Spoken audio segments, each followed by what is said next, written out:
आज की वीडियो में हम बात करने वाले हैं राजस्थान सर्कल के पीएसए के 2024 के क्वेश्चन पेपर की। इस वीडियो में हम इसके डिपार्टमेंट और जीके वाले पोर्शन को कवर करेंगे। इसके मैथ और रीजनिंग वाले पोर्शन के लिए डिस्क्रिप्शन में आपको लिंक्स मिल जाएंगे।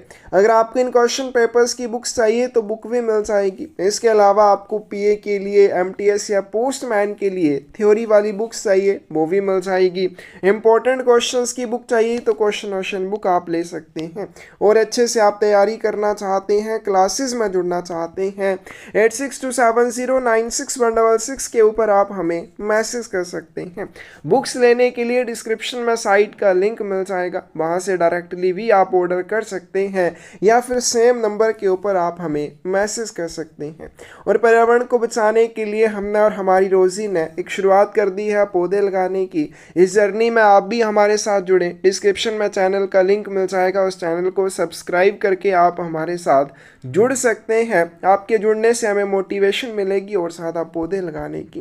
तो चलिए वीडियो शुरू करते हैं। फर्स्ट क्वेश्चन है आज की वीडियो का, Which of the following feature of parcels are incorrect? Parcel की निम्नलिखित में से कौन सी विशेषता गलत है? करेक्ट आंसर सी आ जाएगा, the weight of a registered parcel should not exceed 25 kilogram if posted eight offices other than branch post offices. शाखा डाकघर के अलावा अन्य कार्यालयों में पोस्ट किए जाने पर पंजीकृत पार्सल का वजन 25 किलोग्राम से अधिक नहीं होना चाहिए। ये गलत है। कितने किलोग्राम से अधिक नहीं होना चाहिए? The weight of N unregistered parcel should not exceed 4 kilograms. किसी भी पार्सल का वजन अगर वो अनरजिस्टर्ड है, अपंजीकृत है, 4 किलोग्राम से ज़्यादा नहीं होना चाहिए। The weight of a registered parcel should not exceed 10 kilograms if posted at or addressed to a branch post office. और अगर कोई पंजीकृत पार्सल किसी शाखा डाकघर को संबोधित किया जाता है या शाखा डाकघर से उसे पोस्ट किया जाता है तो उसकी मैक्सिमम वेट लिमिट 10 किलोग्राम हो जाएगी। और अन्य कार्यालयों के मामले में पंजीकृत पार्सल के लिए वेट लिमिट 20 किलोग्राम मैक्सिमम है। फिर उसके आगे चलते हैं। The size of a parcel shall not exceed 1.5 metre for any one dimension. तो ये आपने दोनों तरह से याद कर लेना है। अगर हम बात करें पोस्टल रेगुलेशंस 2024 की, तो किसी भी पार्सल की डायमेंशन या आयाम की बात करें 1.5 मीटर से ज़्यादा नहीं होनी चाहिए। और बात करें लंबाई प्लस ग्रेटेस्ट सरकमफ्रेंस की, तो लंबाई और सबसे बड़ी परिधि जो लेंथ के अलावा किसी अन्य डायरेक्शन में मापी जाती है, दोनों का योग 3 मीटर से ज्यादा नहीं होना चाहिए। तो कौन सी ऑप्शन करेक्ट आ जाएगी? सी ऑप्शन करेक्ट आ जाएगी। What is the maximum limit of insurance for registered letters और parcels? पंजीकृत पत्रों या पार्सलों के लिए बीमा की अधिकतम सीमा क्या है? ए ऑप्शन करेक्ट आ जाएगी, ₹600 eight branch post offices and ₹1,00,000 eight other post offices. शाखा डाकघरों में मैक्सिमम 600 रुपये तक लेखों का बीमा किया जा सकता है और अन्य डाकघरों में मैक्सिमम 1,00,000 रुपये तक लेखों का बीमा किया जा सकता है। Insurance can be done up to the value of ₹600 for articles booked at branch post offices. ऐसे आर्टिकल, ऐसे लेख जिनकी बुकिंग शाखा डाकघरों में होती है, उनकी इंश्योरेंस मैक्सिमम 600 रुपये के लिए की जा सकती है। और ऐसे आर्टिकल जिनकी इंश्योरेंस ब्रांच पोस्ट ऑफिसेज के अलावा अन्य डाकघरों में की जाती है, उनकी इंश्योरेंस मैक्सिमम 1,00,000 रुपये के लिए की जा सकती है। Which of the following is not true regarding philatelic deposit account? philatelic deposit account के संबंध में निम्नलिखित में से कौन सा कथन सही नहीं है? तो इसका करेक्ट आंसर डी आ जाएगा, philatelic deposit account can be opened in all post offices। कि फिलैटलिक जमा खाता सभी डाकघरों में खोला जा सकता है, नहीं। और domestic philatelic deposit account system was introduced with effect from 1 August 1965 at all philatelic bureau in India. Bharat में सभी फिलैटली ब्यूरो में 1/8/1965 से घरेलू फिलैटलिक जमा खाता प्रणाली शुरू की गई थी। द अकाउंट में B opened with a minimum deposit of ₹200 in cash और bye remittance, bye money order और बाय चेक और ड्राफ्ट एंड कैशेबल इन इंडिया। और ये जो खाता है न्यूनतम 200 रुपये से खोला जा सकता है। 200 रुपये आप नकद में जमा कर सकते हैं, मनी ऑर्डर के माध्यम से, या फिर नकदीकरण योग्य चेक या ड्राफ्ट का उपयोग करके भी आप क्या कर सकते हैं, इस अकाउंट को ओपन कर सकते हैं। और इसमें जो भी आइटम्स होती हैं वो पंजीकृत डाक के माध्यम से पोस्टल सर्विस के ऊपर ग्राहक को भेजी जाती हैं। Deposit should not be replenished by an amount not less than 50 rupees for flatlick deposit account। घरेलू डाक टिकट जमा खाता के लिए जमा राशि 50 रुपये से कम नहीं होनी चाहिए। बिल्कुल सही बात है। और ये सभी डाकघरों में नहीं खोला जाएगा, इसलिए ये क्या हो जाएगा, गलत हो जाएगा। Which of the following are permanent records, इनमें से कौन से स्थायी रिकॉर्ड हैं। नॉमिनल रोल, नॉमिनल रोल एक परमानेंट रिकॉर्ड होता है। List of silent accounts received from SBCO by SO post office, उप डाक घर द्वारा एसबीओ से प्राप्त साइलेंट अकाउंट्स की सूची भी एक परमानेंट रिकॉर्ड होती है। तो इसका करेक्ट आंसर हमारे पास क्या आ जाएगा, डी आ जाएगा। ए और बी दोनों ही परमानेंट रिकॉर्ड होते हैं। But does the abbreviation CIS under India Post IT Modernization Project signify? India post IT आधुनिकीकरण परियोजना के अंतर्गत संक्षिप्त नाम CIS किस चीज को दर्शाता है। तो CIS की फुल फॉर्म क्या आ जाएगी, कोर इंश्योरेंस सोल्यूशन होती है। तो इसका करेक्ट आंसर हमारे पास सी आ जाएगा, the complete technology solution for insurance services in order to provide better service to clientele of PLI or RPLI. A complete technology based solution for insurance services was started in 2014. PLI और RPLI के ग्राहकों को बेहतर सेवा प्रदान करने के लिए 2014 में बीमा सेवाओं के लिए एक पूर्ण प्रौद्योगिकी आधारित समाधान शुरू किया गया, जिसे CIS कहा जाता है, कोर इंश्योरेंस सोल्यूशन कहा जाता है। What does the term NI in IT 1.0 signify? IT यानी कि इंफॉर्मेशन टेक्नोलॉजी 1.0 में NI शब्द का क्या अर्थ हो जाएगा। तो NI की फुल फॉर्म क्या होती है, नेटवर्क इंटीग्रेटर होती है। करेक्ट आंसर यहाँ आएगी, providing connectivity for each departmental post office location in order to ensure uninterrupted network connectivity through one single wide area network. एक एकल वाइड एरिया नेटवर्क के माध्यम से निर्बाध नेटवर्क कनेक्टिविटी सुनिश्चित करने के लिए प्रत्येक विभागीय डाकघर स्थान के लिए कनेक्टिविटी प्रदान करना नेटवर्क इंटीग्रेटर का काम था। ए ऑप्शन करेक्ट आ जाएगी। Under the India Post IT Modernization Project, where is the Disaster Recovery Center located? भारतीय डाक IT आधुनिकीकरण परियोजना के अंतर्गत आपदा रिकवरी केंद्र कहाँ पर स्थित है। तो करेक्ट आंसर यहाँ आएगा, मैसूर में स्थित है। The primary data center has been set up at Navi Mumbai to store integrated application software and centralized data for all the services offered by the Department of Post and is functional since 3rd April 2013।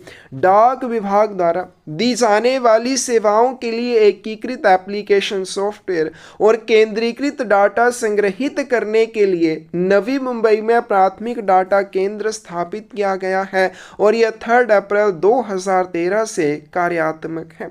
और दूसरी बात करें disaster recovery centre की, तो data centre, ठीक है, ये अलग चीज़ है और डिजास्टर रिकवरी सेंटर ये अलग चीज़ है। तो डिजास्टर रिकवरी सेंटर क्या चीज़ है, for providing emergency backup to the data centre was set up in Mysore and is operational since 15 May 2015। Data centre को आपातकालीन बैकअप प्रदान करने के लिए आपदा रिकवरी केंद्र मैसूर में स्थित है और ये 15 मई 2015 से कार्यरत है। हमसे क्या पूछा गया है, डिजास्टर रिकवरी सेंटर कहाँ पर स्थित है, मैसूर में स्थित है और कब से वहां पर कार्यरत है, 15 मई 2015 से। Under the India Post IT modernization project, which one is not true about data center facility? भारतीय डाक आईटी आधुनिकीकरण परियोजना के अंतर्गत डाटा सेंटर सुविधा के बारे में निम्नलिखित में से कौन सा कथन सत्य नहीं है? तो इसका करेक्ट आंसर क्या आ जाएगा? सी आ जाएगा। कौन सा कथन सही नहीं है ये हमें बताना है। Department has moved from stand alone central server based operations to a uniform local server based operation.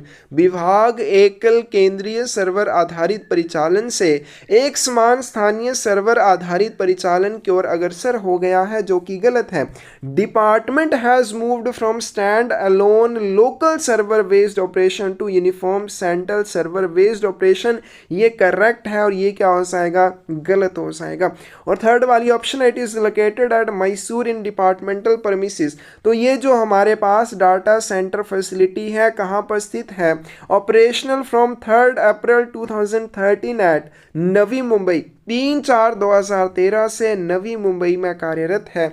Disaster recovery centre जो है वो मैसूर में स्थित है 15/5/2015 से। तो हमें क्या बताना है कौन से गलत है? पहला और तीसरा पॉइंट गलत है, तो इसकी कौन सी ऑप्शन सही आ जाएगी? सी ऑप्शन सही आ जाएगी। Which of the following applications are developed by CEPT Mysore? निम्नलिखित में से कौन से एप्लीकेशन CEPT मैसूर द्वारा विकसित किए गए हैं? तो पोस्ट इन्फो और PM में दोनों किए गए हैं। 9th की ए ऑप्शन करेक्ट होगी।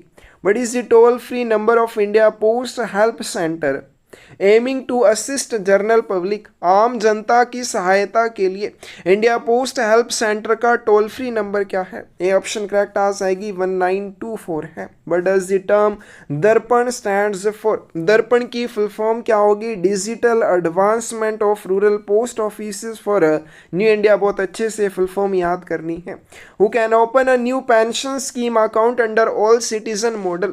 अखिल नागरिक मॉडल के अंतर्गत नई पेंशन योजना खाता कौन खोल सकता है?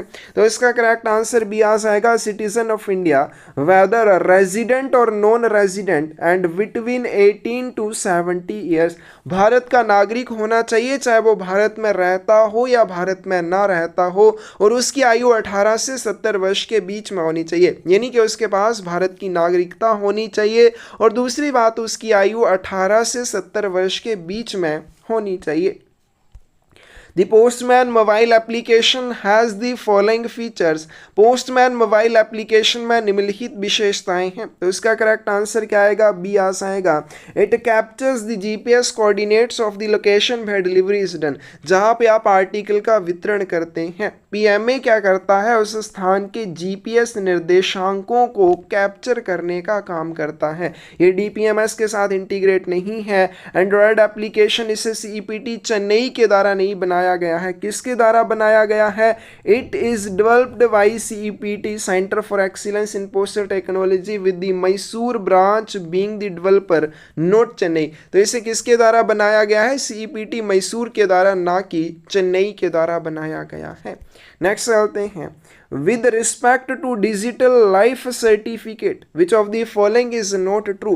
डिजिटल लाइफ सर्टिफिकेट या DLC के संबंध में कौन सा सत्य नहीं है? इसका करेक्ट आंसर बी आ जाएगा। Jeevan Pramaan portal has been developed by CEPT Mysore for DLC। Jeevan Pramaan portal को DLC के लिए मैसूर द्वारा विकसित किया गया है, तो ये क्या है? गलत है। तो इसके सही पॉइंट क्या क्या हैं? Digital life certificate can be generated by biometric authentication. DLC कैसे तैयार किया जाता है? बायोमेट्रिक ऑथेंटिकेशन द्वारा तैयार किया जाता है। Pensioner may be physically present at post office and send DLC। जो पेंशन भोगी है वो डाकघर में स्वयं उपस्थित होना चाहिए, क्योंकि उसके बायोमेट्रिक ऑथेंटिकेशन की आवश्यकता होगी, इसलिए उसकी फिजिकल प्रेजेंटेशन जरूरी है। Pensioner should also send is non employment certificate. Pension भोगी को अपना गैर रोजगार प्रमाण पत्र भी भेजना चाहिए, तो ये पॉइंट सही है। तो leveraging the extensive postal network of Department of Post, India Post Payment Bank, with its unique ability to deliver services at the doorstep of the pensioners in An assisted mode is now facilitating the generation of DLC based on the integration with application designed and maintained by National Informatics Center, Government of India। तो भारत सरकार द्वारा design और रखरखाव किए गए application के साथ एकीकरण के आधार पर डीएलसी के सृजन की सुविधा कौन उपलब्ध करवा रहा है? राष्ट्रीय सूचना विज्ञान केंद्र। कौन सी ऑप्शन करेक्ट आ जाएगी? तो 14th की बी ऑप्शन करेक्ट आ जाएगी, क्योंकि ये क्या है? गलत है। नेक्स्ट चलते हैं, which of the following is permitted to be sent by speed post.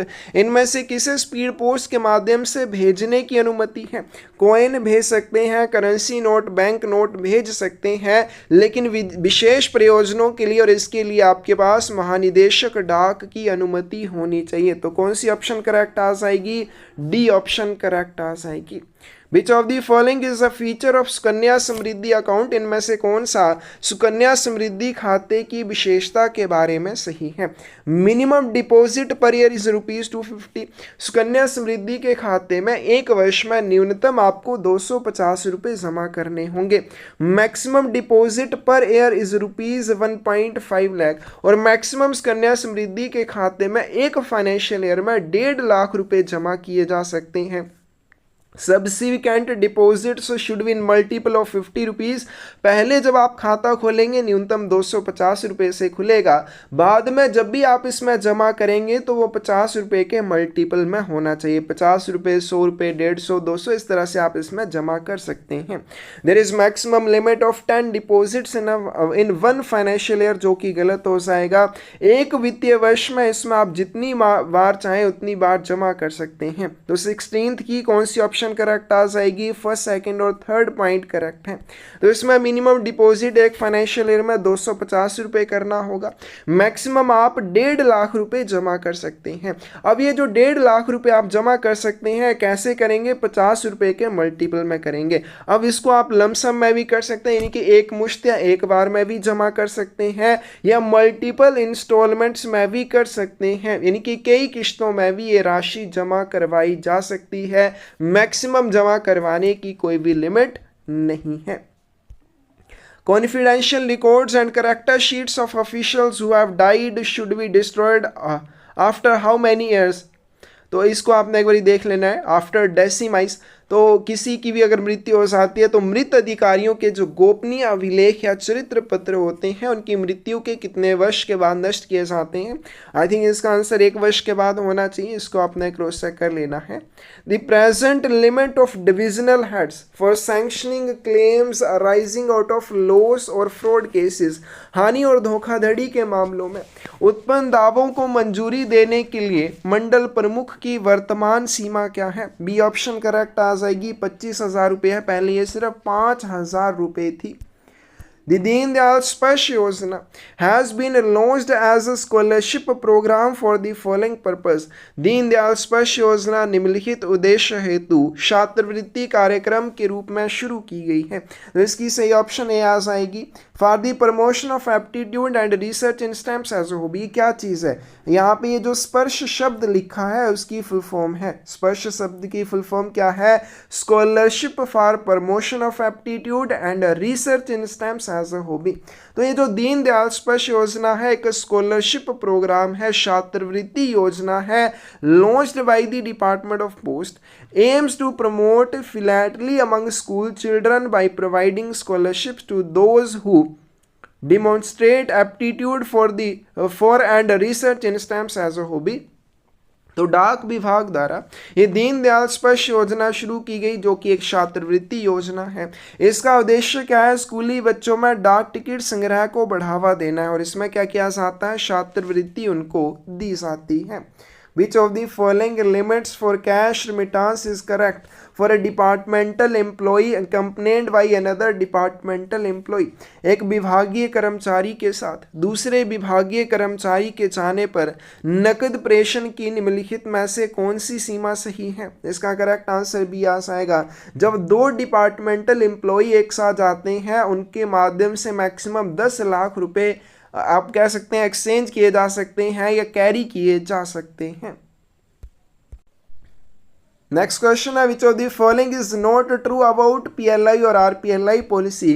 PLI या फिर आरपीएलआई पॉलिसी के बारे में निम्नलिखित में से कौन सा सत्य नहीं है। तो इसका करेक्ट आंसर हमारे पास डी आ जाएगा।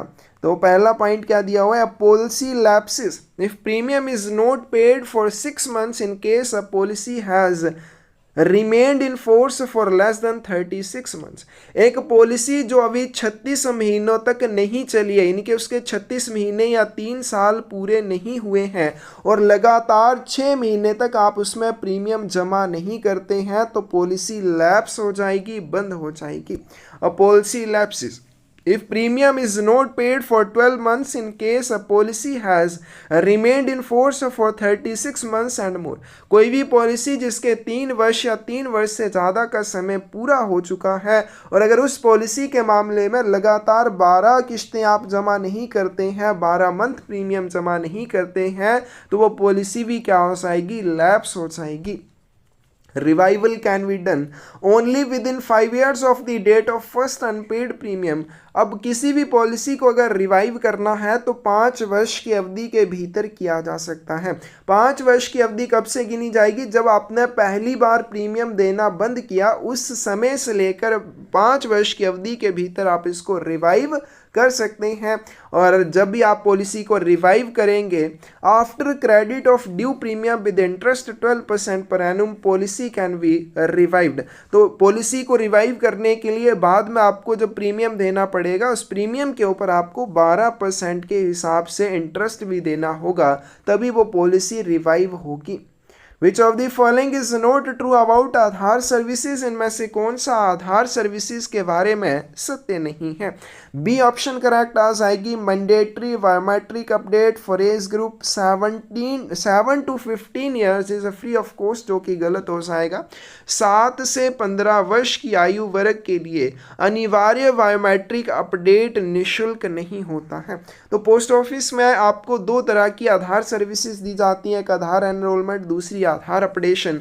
आधार एनरोलमेंट की बात करें, the enrolment process involves electronic capture of demographic and biometric information of the residents. The Aadhaar enrolments are done free of cost in post offices. Aadhaar नामांकन की बात करें, नामांकन प्रक्रिया में क्या होता है, निवासियों की जनसांख्यिकीय और बायोमेट्रिक जानकारी को इलेक्ट्रॉनिक रूप से कैप्चर किया जाता है और ये काम डाकघर में निःशुल्क किया जाता है, इसके कोई भी चार्जेस नहीं लगते हैं। दूसरा आता है आधार अपडेशन के बारे में। तो आधार अपडेशन में भी 2 तरह से काम होता है। एक तो डेमोग्राफिक अपडेशन होती है।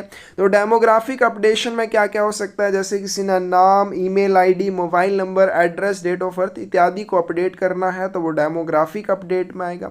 फिर बायोमेट्रिक अपडेशन है, फेशियल इमेज आ जाएगी, 10 फिंगरप्रिंट्स आ जाएंगे, आइरिस अपडेट। तो ये सारी चीज़ें किस में आ जाती हैं, बायोमेट्रिक अपडेशन में आ जाती हैं। अब चार्जेस की अगर हम बात करें, तो Aadhaar generation of residents in age 0 to 5, तो कोई भी है, जो कोई भी बच्चा है जिसकी आयु 1 वर्ष से 0 वर्ष से लेकर 5 वर्ष के बीच में है, तो उसकी आधार जनरेशन कैसे होती है, फ्री होती है, उसके कोई चार्जेस नहीं लगते हैं।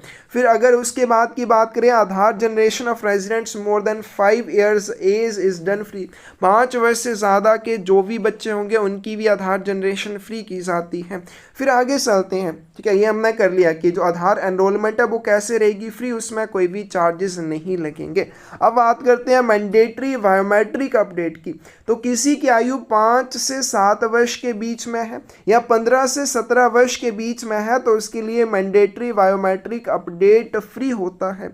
फिर मैंडेटरी बायोमेट्रिक अपडेट की बात करें, 7 से 15 वर्ष के बीच की अगर किसी की आयु है या फिर वो 17 वर्ष से ज़्यादा की आयु का है, तो 100 रुपये लगते हैं। और यहाँ पे दिया कि ये चीज़ फ्री होती है क्वेश्चन में, तो वो गलत हो जाएगा। नेक्स्ट चलते हैं, but are the features of premium savings account of IPPB, India post payment bank के प्रीमियम बचत खाते की विशेषताएं क्या हैं। तो इसका करेक्ट आंसर डी आ जाएगा। एनुअल सब्सक्रिप्शन फीस की बात करें तो एनुअल सब्सक्रिप्शन फीस 99 रुपीज़ है, प्लस इसमें GST लगेगी। आगे चलते हैं, इसमें फ्री डोर स्टेप बैंकिंग आपको मिलती है। अकाउंट ओपन करने के चार्जेस 149 प्लस GST है, ना बाकी 151 प्लस GST, तो ये भी क्या हो जाएगा, गलत। तो इसमें सही कौन से पॉइंट है, फर्स्ट और थर्ड सही है। विच of the following is not true, इनमें से कौन सा सत्य नहीं है। तो 24 की सही ऑप्शन आपके पास क्या आ जाएगी, तो 24 की सही ऑप्शन आपके पास ये आ जाएगी, सही नहीं है। तो India post allows free transmission of blind literature up to 9 kilogram. भारतीय डाक विभाग नेत्रहीन साहित्य पैकेट के लिए मैक्सिमम 7 किलोग्राम की अनुमति देता है, यानी कि कोई भी blind literature packet maximum 7 kilogram तक का भारतीय डाक के माध्यम से भेजा जाएगा, लेकिन यहाँ पे दिया है 9 किलोग्राम तक भेजा जा सकता है, गलत हो जाएगा। Maximum weight of a book packet का अधिकतम वजन 5 किलोग्राम हो सकता है। बुक पैकेट में कोई भी पर्सनल कम्युनिकेशन नहीं होना चाहिए, ना तो उसके अंदर संलग्न होना चाहिए, ना ही उसके ऊपर लिखा होना चाहिए। और अनरजिस्टर्ड पार्सल की बात करें तो अनरजिस्टर्ड पार्सल का वजन 4 किलोग्राम से ज़्यादा नहीं होना चाहिए। Under Sukanya Samriddhi scheme, maximum of 50% of amount in the account can be withdrawn in the following circumstances. Sukanya Samriddhi योजना के अंतर्गत खाते में जमा राशि का अधिकतम 50% किन परिस्थितियों में निकाला जा सकता है। अब एसएससी के अकाउंट से आप विड्रॉल तो कर सकते हैं 50% की, लेकिन किस कंडीशन में कर सकते हैं। ए ऑप्शन करेक्ट आ जाएगी, account holder attains age of 18 years और हैज़ पास्ड 10th स्टैंडर्ड, की जो अकाउंट होल्डर है या जो लड़की है जिसके नाम पर वो सुकन्या समृद्धि का खाता है, सबसे पहली बात उसकी आयु 18 वर्ष हो जानी चाहिए, या फिर वो 10वीं कक्षा पास कर ले। इन दोनों में से एक कंडीशन को अगर वो सेटिस्फाई करती है। दूसरा पॉइंट है can be withdrawn only for education of the account holder, और जो लड़की है उसकी सिर्फ एजुकेशन या पढ़ाई या शिक्षा के लिए ही इस पैसे को निकाला जाएगा। तो किन किन कंडीशंस में एसएससी के अकाउंट से पैसे निकाल सकते हैं। Withdrawal may be taken from account after girl child attains age of 18 और पास्ड 10th स्टैंडर्ड, जब लड़की 18 वर्ष की आयु प्राप्त कर लेती है या 10वीं कक्षा उत्तीर्ण कर लेती है, उसके पश्चात वो खाते से निकासी कर सकते हैं। Withdrawal may be taken up to 50% of balance available at the end of preceding financial year। अब आप एसएससी के अकाउंट से किसका 50% विड्रॉल कर सकते हैं, पिछले फाइनेंशियल ईयर के एंड में जो भी आपके खाते का बैलेंस होगा उसका 50% आप विड्रॉल कर सकते हैं। Withdrawal may be made in one lump sum or in instalments not exceeding 1 per year for a maximum of 5 years subject to the ceiling specified and subject to actual requirement of fees और other charges. तो ये जो निकासी है 50% की आप एक मुश्त में कर सकते हैं, यानी कि एक बार में भी कर सकते हैं या किश्तों में भी कर सकते हैं। अगर आप किश्तों में करते हैं तो मैक्सिमम 5 बार विड्रॉल की जा सकती है, यानी कि 5 वर्षों के लिए आप विड्रॉल कर सकते हैं और एक वर्ष में मैक्सिमम एक ही विड्रॉल की जा सकती है। नेक्स्ट आते हैं which of the following is not true about महिला सम्मान सेविंग सर्टिफिकेट। महिला सम्मान प्रमाण पत्र योजना के बारे में निम्नलिखित में से कौन सा कथन सत्य नहीं है। डी ऑप्शन करेक्ट आ जाएगी, ये गलत है। An individual can open any number of accounts, क्या तो कोई भी महिला जितने चाहे उतने महिला सम्मान सर्टिफिकेट स्कीम के अकाउंट ओपन कर सकती थी, लेकिन क्या था, a gap of 5 months between existing account and opening of new account. पहले वाले खाते के खुलने और दूसरे वाले खाते के खुलने के बीच में 5 महीने का अंतर गलत है। कितने महीने का अंतर होना चाहिए, a time gap of 3 months shall be maintained between the existing account and the opening of other account. कि आपने एक खाता आज अगर ओपन कर लिया तो दूसरा खाता खोलने के लिए बीच में 3 महीने का गैप होना चाहिए, यानी कि 3 महीने के बाद आप दूसरा अकाउंट ओपन कर सकते थे। फिलहाल तो ये सर्विस जो है बंद हो चुकी है। महिला सम्मान सेविंग सर्टिफिकेट 31 मार्च 2025 को बंद हो गया है। तो इसके बारे में और क्या है, account has to be opened on or before 31st March 2025 by a woman for herself or and guardian on behalf of minor। तो ये जो अकाउंट था 31/3/2025 को या उससे पहले आप ओपन कर सकते थे, आप नहीं कोई भी महिला इसको ओपन कर सकती थी। और मिनिमम ऑफ 1000 रुपीज़ में भी डिपॉजिटेड, और इसमें मिनिमम 1000 रुपये आपको जमा करने होते थे और मैक्सिमम इसमें 2 लाख रुपये आप जमा कर सकते थे। तो कोई भी अकाउंट होल्डर है वो एक अकाउंट ओपन करे चाहे इससे ज़्यादा करे, तो सभी में मिलाकर मैक्सिमम 2 लाख रुपए डिपॉजिट किए जा सकते थे। Which of the following is false regarding the limit for minimum and maximum bags that a circle of bag office is authorized to keep?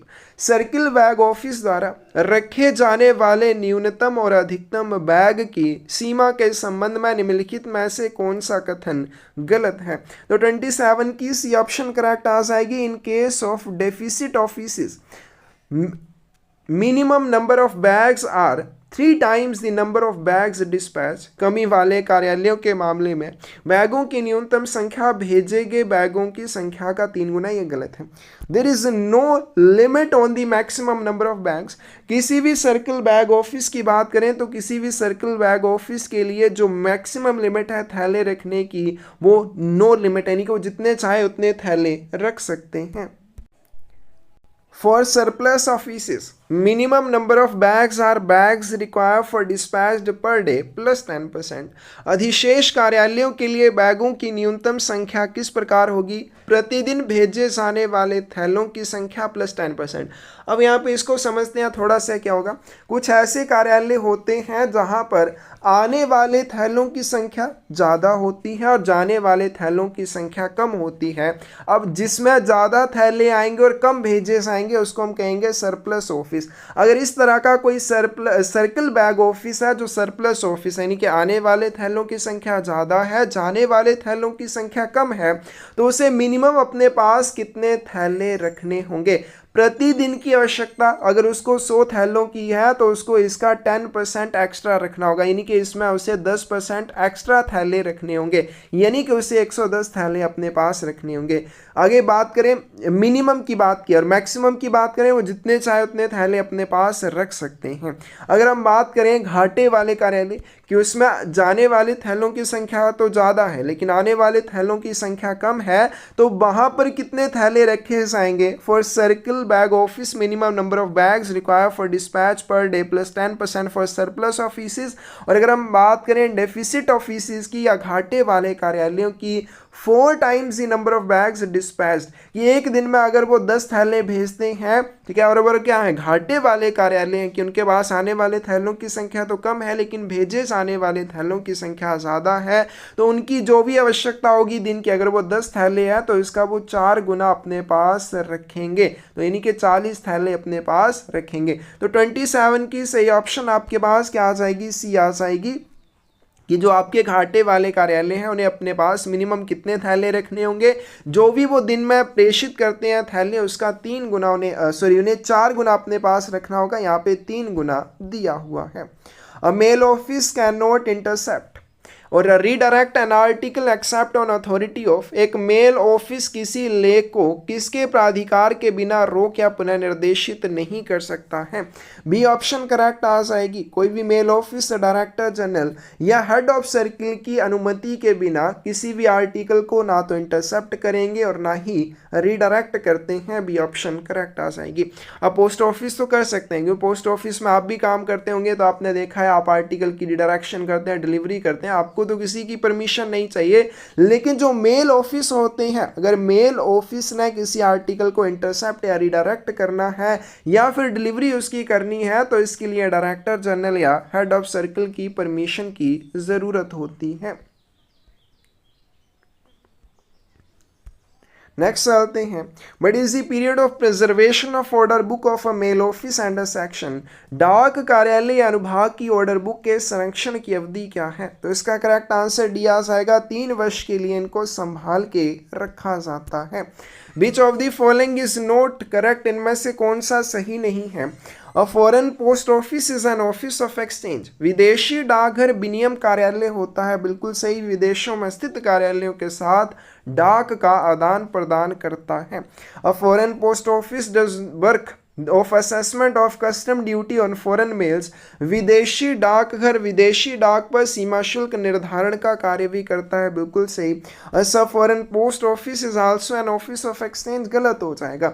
जो सब फॉरेन पोस्ट ऑफिस होता है या उपविदेशी डाकघर होता है, is an office which is not an exchange office, ये एक ऐसा कार्यालय है जो विनिमय का कार्यालय नहीं होता है, यानी कि ना तो ये विदेशों को थैले बंद करेगा, ना ही विदेशों से आने वाले थैलों को खोलेगा। लेकिन यहाँ पे क्या काम किया जाता है, कस्टम एग्जामिनेशन का, कस्टम असेसमेंट का और अकाउंटिंग ऑफ कस्टम ड्यूटी का काम इसमें किया जाता है। तो इनमें से कौन सा सही नहीं है, करेक्ट आंसर सी आ जाएगा कि सब foreign post office exchange office है, जो कि गलत है। Which one of the following is the green level form, इनमें से कौन सा ग्रीन कस्टम लेवल है। ए ऑप्शन सही होगी C1। दो तरह के कस्टम डिक्लेरेशन फॉर्म है, फिलहाल ये यूज़ नहीं किए जाते हैं, अभी तो CN22 CN23 यूज़ किए जाते हैं, लेकिन फिर भी आपने याद कर लेने हैं, पोस्ट ऑफिस गाइड पार्ट 2 से क्वेश्चन पूछा जाता है। तो एक होता है C1 कस्टम लेवल, दूसरा होता है C2 CP3 कस्टम लेवल। अगर हम C1 की बात करें तो C1 को क्या कहा जाएगा, इसे ग्रीन कस्टम लेवल कहा जाता है, और C2 CP3 की बात करें इसे डिटेल्ड डिक्लेरेशन फॉर्म कहा जाता है। नेक्स्ट चलते हैं, what does the term CVS stands for, CVS शब्द का क्या अर्थ होगा, तो इसकी फुल फॉर्म क्या हो जाएगी, core banking solution, B option सही आ जाएगी। Which of the following statement is incorrect about Asia Pacific postal union, Asia Pacific postal union के बारे में निम्नलिखित में से कौन सा कथन गलत है, तो इसका करेक्ट आंसर डी आ जाएगा, सभी कथन सही हैं। Asian Pacific postal union was established in 1961 with headquarter at Manila Philippines, Asian Pacific postal union की स्थापना 1961 में हुई थी। जब स्थापना हुई तो इसका हेडक्वार्टर मनीला फिलीपींस था। वह फिर उसके बाद वर्ष 2002 में इसका हेडक्वार्टर कहाँ पर शिफ्ट हो गया, बैंकॉक थाईलैंड में शिफ्ट हो गया। और भारत जो है इसमें कब जुड़ा, भारत 1973 में एशियन पैसिफिक पोस्टल यूनियन में शामिल हुआ, डी ऑप्शन करेक्ट आ जाएगी। What are the rules for posting international articles in a transparent panel envelopes, पारदर्शी पैनल वाले लिफाफों में अंतर्राष्ट्रीय लेख पोस्ट करने के नियम क्या हैं, तो 34 की सही ऑप्शन क्या आ जाएगी, ए। फर्स्ट सेकंड और फोर्थ वाले करेक्ट हैं। जो ट्रांसपेरेंट पैनल है वो कहाँ पे होना चाहिए, transparent panel must be situated on the plain side of envelope which is not provided with closing flap, पारदर्शी पैनल लिफाफे के समतल भाग पर स्थित होना चाहिए जो लिफाफा बंद करने की तरफ से दूसरी तरफ होता है। अब आपने पोस्ट ऑफिस में मिलने वाला एनवलप देखा होगा, उसमें एक साइड को इस तरह का फ्लैप होता है। अब फ्लैप की बात करें तो फ्लैप क्या चीज़ होती है, फ्लैप वो चीज़ होती है जिसको आप फोल्ड करते हैं और इस तरह से गोंद लगाकर बंद करते हैं। तो जो पैनल है वो फ्लैप वाली साइड के ऊपर नहीं होना चाहिए, वो दूसरी साइड होना चाहिए। जो ट्रांसपेरेंट पैनल है वो रेक्टेंगुलर होना चाहिए, आयताकार होना चाहिए। Transparent panel must be at least 15 millimetre from right hand edge, left hand edge and bottom edge. अब जो एनवलप में पैनल होगा वो कैसे रहेगा, लेफ्ट हैंड एज से, राइट हैंड एज से और बॉटम एज से 15-15 मिलीमीटर के गैप पर होना चाहिए। यहाँ पे भी 15 मिलीमीटर का गैप होना चाहिए, यहाँ पे भी, और यहाँ पर भी 15 मिलीमीटर का गैप होना चाहिए। तो लेफ्ट, राइट और बॉटम एज से 15 मिलीमीटर के गैप पर ये पैनल होना चाहिए। अब बात करें ऊपर से, इस पैनल के लिए 40 मिलीमीटर का गैप होना चाहिए, लेकिन यहाँ पे दिया है 30 मिलीमीटर का, तो ये क्या हो जाएगा, गलत हो जाएगा। ए ऑप्शन सही आ जाएगी। Which of the following is not true about manner of prepayment of postage for international articles? अंतर्राष्ट्रीय लेखों के लिए डाक शुल्क के पूर्व भुगतान के तरीके के बारे में निम्नलिखित में से कौन सा कथन सत्य नहीं है, तो 35 की डी ऑप्शन करेक्ट आ जाएगी। Can not be paid in cash at all, आप इसमें नकद में भुगतान बिल्कुल नहीं कर सकते हैं, जो कि गलत हो जाएगा। अब देखिए हम बात करें pre payment of postage for international articles, जो अंतर्राष्ट्रीय अंतर्राष्ट्रीय लेख हैं उनके पूरा भुगतान की बात करें, डाक टिकटों का यूज़ आप कर सकते हैं, फ्रैंक इम्प्रेशन का यूज़ आप कर सकते हैं, प्रीपेड इन कैश, इनको आप कैश में भी प्रीपेड कर सकते हैं। कहाँ पे? At post offices authorised for it when sender desire to post a large number of unregistered packets. तो जो भी पोस्टेज है वो फॉरेन आर्टिकल्स के ऊपर कैसे, नॉर्मली वो पोस्टेज स्टैम्प्स के माध्यम से या फिर आप पोस्टल स्टेशनरी का यूज़ कर सकते हैं जो कि भारतीय डाकघर के द्वारा जारी किए हुए होने चाहिए। दूसरी बात, आप फ्रैंक इम्प्रेशंस का यूज़ कर सकते हैं। इसके अलावा पोस्टेज में भी prepaid in cash at certain important post offices, कुछ महत्वपूर्ण डाकघरों में नकद में भी आप पूरा भुगतान कर सकते हैं। Specially authorised for this purpose when senders desire to post large number of unregistered packets, जब प्रेषक बड़ी संख्या में अपंजीकृत पैकेट्स को पोस्ट करेगा तो महत्वपूर्ण डाकघरों में डाक शुल्क का भुगतान कैसे किया जा सकता है? कैश में भी किया जा सकता है। तो 35 की सही ऑप्शन क्या आ जाएगी? डी आ जाएगी। Which one of the following is incorrect about international letter post items? अंतर्राष्ट्रीय पत्र डाक वस्तुओं के बारे में निम्नलिखित में से कौन सा कथन गलत है? 36 की डी ऑप्शन करेक्ट आ जाएगी। जो फॉरेन लेटर है उनका मैक्सिमम वेट 2 किलोग्राम हो जाएगा, इसको आपने ध्यान रखना। अंतर्देशीय डाक में अब जो लेटर है उनका मैक्सिमम वेट 500 ग्राम और फॉरेन लेटर्स की बात करें 2 किलोग्राम ही इनका मैक्सिमम वेट रहेगा।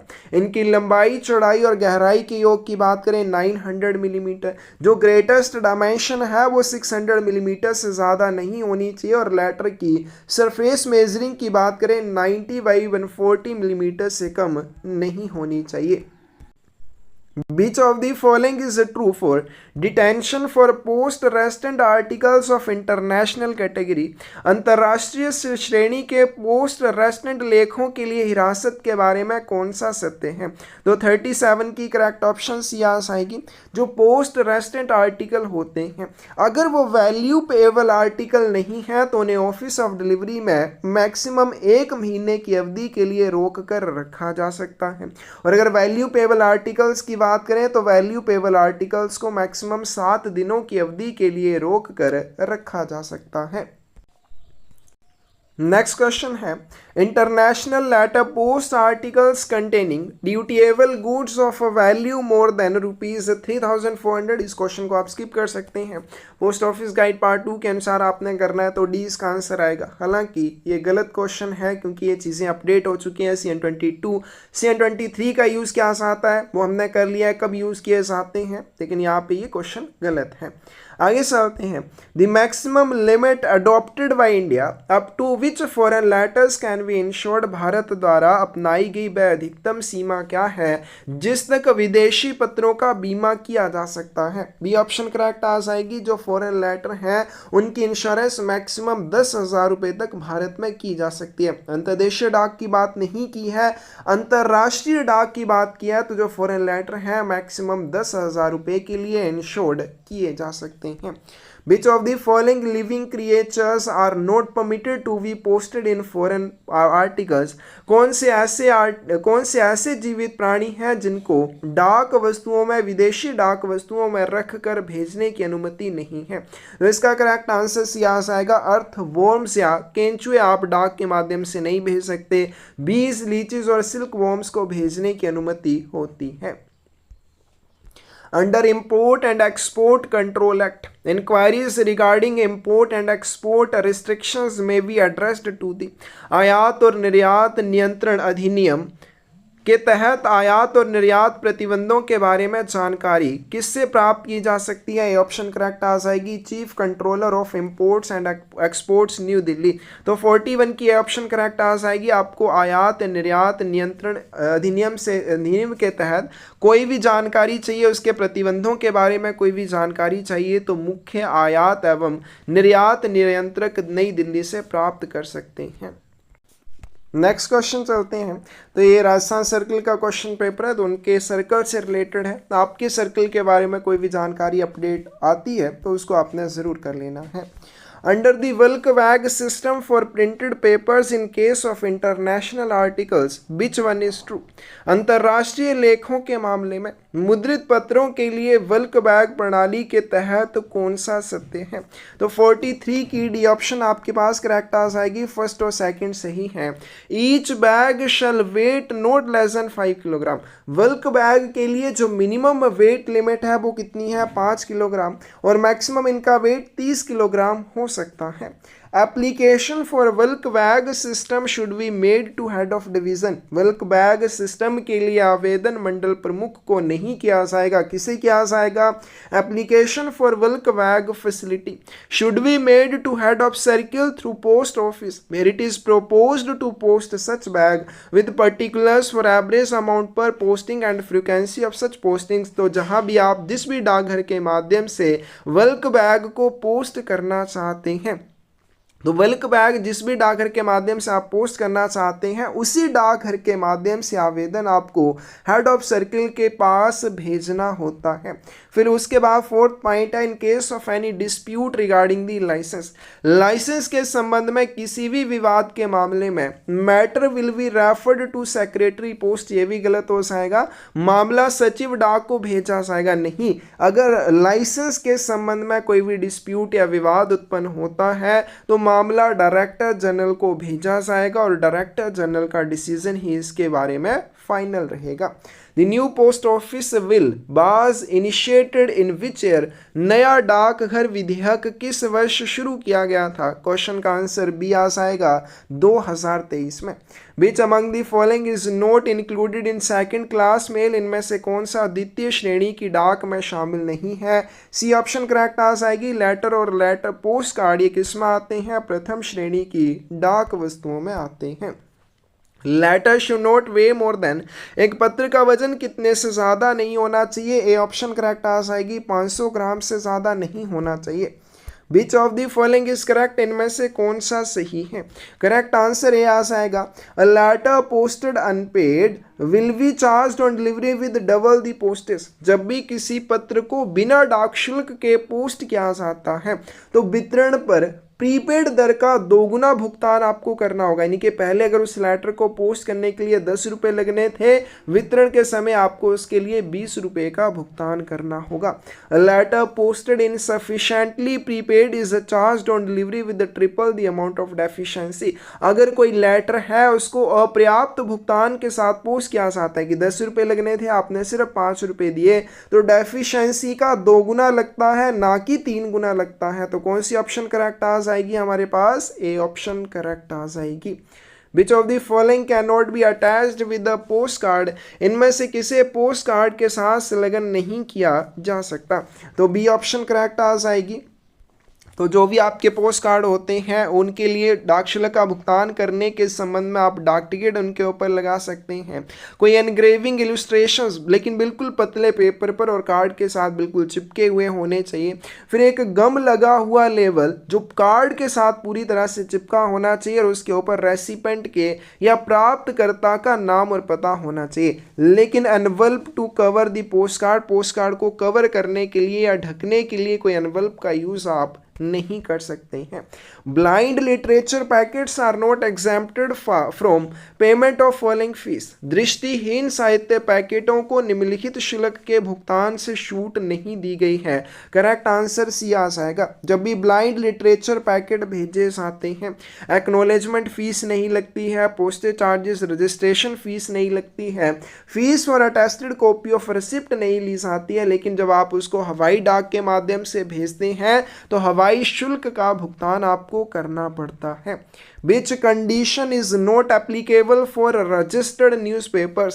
पंजीकृत समाचार पत्रों के लिए कौन सी शर्त लागू नहीं है? तो इसका करेक्ट आंसर बी आ जाएगा, should not have advertisement। इसमें विज्ञापन नहीं होना चाहिए, जो कि क्या है? गलत है। तो रजिस्टर्ड न्यूज़पेपर की डेफिनेशन क्या है?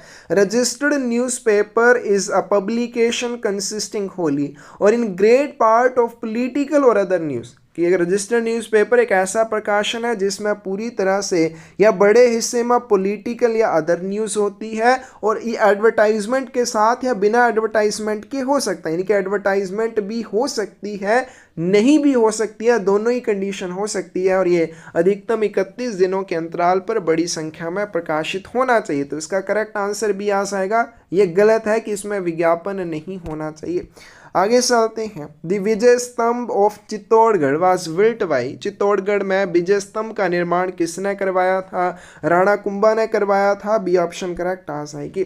The freedom fighter who died in jail due to hunger strike was, वह स्वतंत्रता सेनानी जिसकी भूख हड़ताल के कारण जेल में मृत्यु हो गई थी, वो कौन थे? सी ऑप्शन करेक्ट आ जाएगी, जतिन दास थे। As we all know, child labor is totally banned in India. जैसा कि हमें पता है भारत में बाल श्रम पूरी तरह से प्रतिबंधित है। As per the above, child means a person who has not completed. तो यहाँ पे ये जो child शब्द लिखा है, ये जो चाइल्ड शब्द लिखा है इसका क्या अर्थ हो जाएगा? तो बी ए ऑप्शन करेक्ट आ जाएगी। कोई भी जिसकी आयु 14 वर्ष से कम होगी उसको बच्चा गिना जाएगा, और ये बाल श्रम पूरी तरह से प्रतिबंधित होगा। Which of the following right is not granted by the Constitution of India at present as a fundamental right? निम्नलिखित में से कौन सा अधिकार वर्तमान में भारत के संविधान द्वारा मौलिक अधिकार के रूप में प्रदान नहीं किया गया है? तो सी ऑप्शन करेक्ट आ जाएगी, right to property. Right to property मौलिक अधिकार के रूप में प्रदान नहीं किया गया है। एपिसेंटर इज कंसर्न्ड विद, ऊपरी केंद्र किस चीज से जुड़ा हुआ है? अर्थक्वेक या भूकंप से जुड़ा हुआ है। ये ऑप्शन करेक्ट आ जाएगी। Spot the odd one from the following, इनमें से जो गलत है या अलग है बाकियों से उसको बताना है। सी ऑप्शन करेक्ट आ जाएगी।